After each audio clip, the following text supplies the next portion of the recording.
like to run around and chase Dad and swing and roll around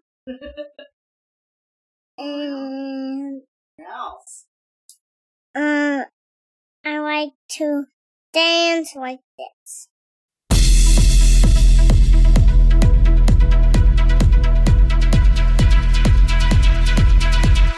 Hi, friend. I'm Susan Beth, and you are listening to the She Is podcast, where we talk about living life intentionally and about trusting that the desires you have deep within you are there for a reason. I believe that the creator of the universe put those desires within you and that they are pathways to your purpose. My desire is that this would be a space that encourages you to lean in and to hear the whispers of the divine, and that you would be reminded of things that I honestly believe you already know. That you, my friend, are here for a reason. So if you're here for more conversations in that kind of space, welcome. Let's go.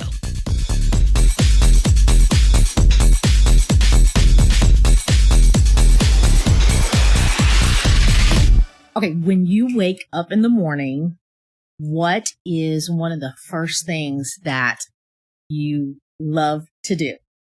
I like coloring. You like to color? Yes, and make forts. And making forts? Yes. Ooh, what kind of forts do you make? Like, how do you make them? Just use the schools and the live. The stools? Okay. Yes, and then I get a big blanket and put it over. I loved making forts when I was little. And do you crawl underneath it? Yeah. Oh, actually, I know you do, because one of the last times I was at your house, you were making a fort with a bluey blanket. And you said, Mimi, crawl underneath it. Yeah. Okay. So when you wake up in the morning, what's one of the first things that you like? I just look around the house. You like to look around the house? Are you like exploring? Yes. What is one of your favorite things to do during the day when you like to play? My hobbies is drawing, painting, singing, and dancing. That is awesome. Maybe I want to be an artist like you, because one time I got a picture and it was art. Oh. Is it abstract art? Yeah, I did like splatters everywhere. Awesome. I like that. Hey, Ellie, come here. Tell Poppy, what do you like to do at home when you play or in the backyard? Do you like to play?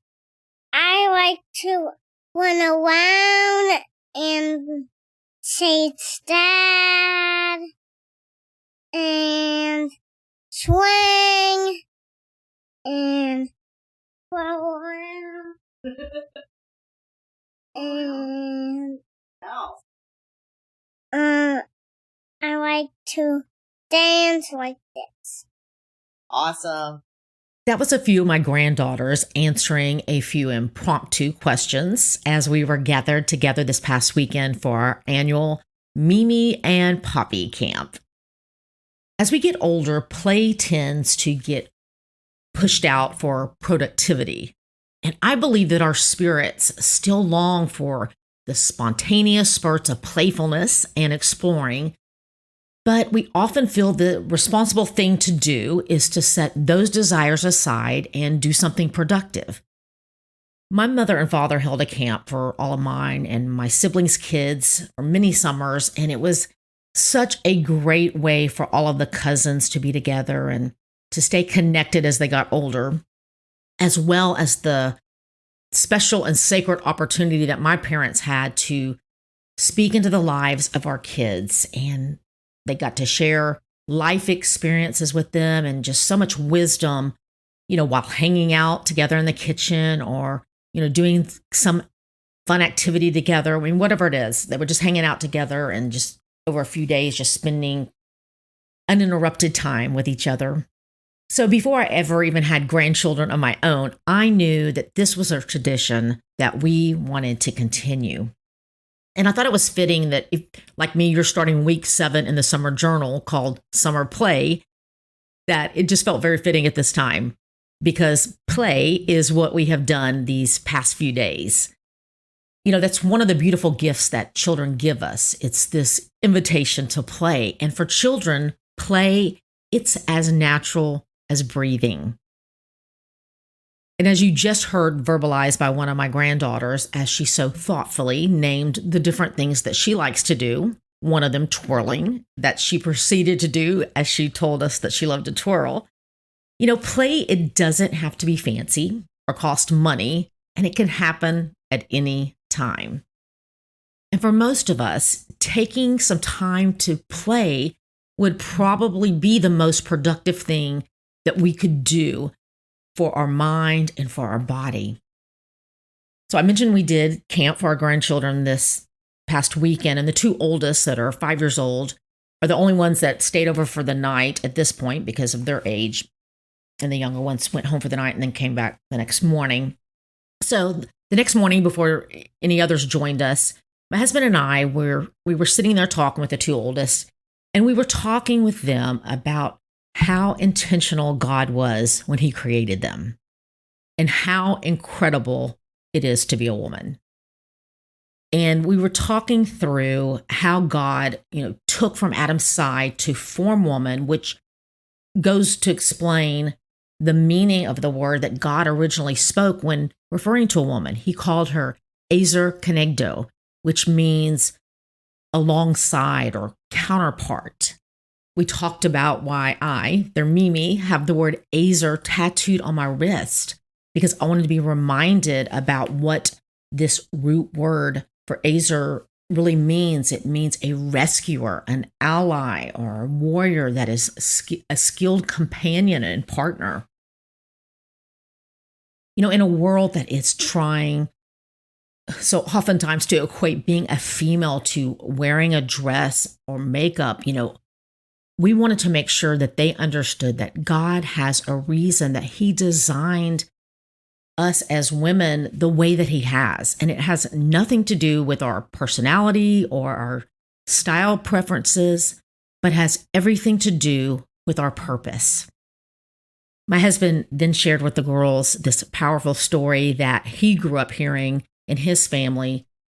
And it's about a woman that was a simple woman in a town that his great-grandparents lived in that obeyed what she felt like the Holy Spirit was telling her to do one afternoon. And in the middle of the day, on her lunch break, from taking a break from her work, she walked for miles to his great-grandparents' house and shared with them what God had put on her heart. And at that time, they were not believers. And by her simple act of obedience, that woman changed the course of their family's lives for generations by sharing what she felt God had put on her heart for them.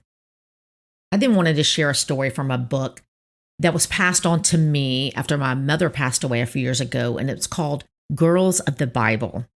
And the chapter that I was reading from, the title was Two Sisters Who Loved Jesus. And when I read that, one of my granddaughters blurted out, it was Mary. And she had a brother that got sick. And I was right. It's a story of Mary and Martha. And if you're not familiar with that story, Jesus had come to Mary and Martha's house and Lazarus, which he was good friends with them and often stayed at their house when he was in their city. And so Martha was in the place preparing the food and working very diligently, but she was getting frustrated because while she was doing all that and taking care of all what she felt like was the responsibilities that needed to be taken care of, Mary, meanwhile, was sitting at the feet of Jesus, soaking in every word and story that he was telling her. So when I got to the part where Jesus responded to Martha when she came in and basically was asking Jesus to tell Mary to get up and help her, I got choked up. And it's just such a beautiful reminder of how we as humans need to be reminded of what's really important. And so I looked it up actually in the Passion Translation, Jesus' response to her, and I'll read that to you right now. The Lord answered her, said, Martha, my beloved Martha, why are you upset and troubled, pulled away by all these many distractions? Are they really that important? Mary has discovered the one thing most important by choosing to sit at my feet. She is undistracted, and I won't take this privilege from her. I'm thinking about his response to her this morning as I'm staring at the weekly focus in my summer journal called Summer Play. And, this is definitely an area that I've grown in this last decade.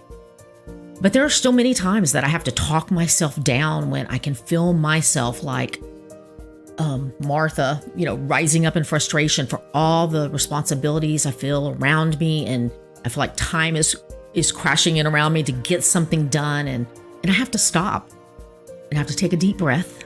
And I have to remind myself that everything will be fine and will get done. And I don't have to lose my peace in the process. And most of the time, the pressure and the expectation is something that I have placed on myself. And I know I've talked about that in another episode. But sometimes we just have to stop and remind ourselves what is really important.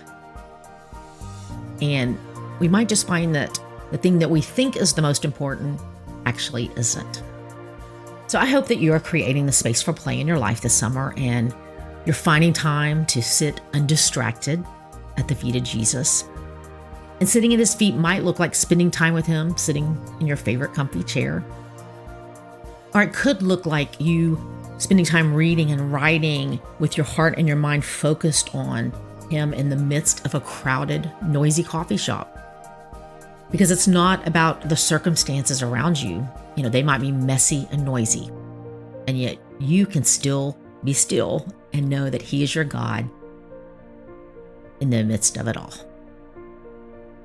Hope you have a great week. We'll talk soon.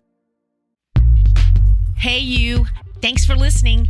And if you would like to connect more, head over to SusanBeth.com and sign up, and you will be one of the first to find out about anything new. Plus, there's a special free download available just to say thanks. If something in this episode did speak to you, would you do me a favor and share it with a friend that you think it might resonate with as well? And until next time, keep showing up in the world just as God purposed you to do, because you being you is exactly what we all need.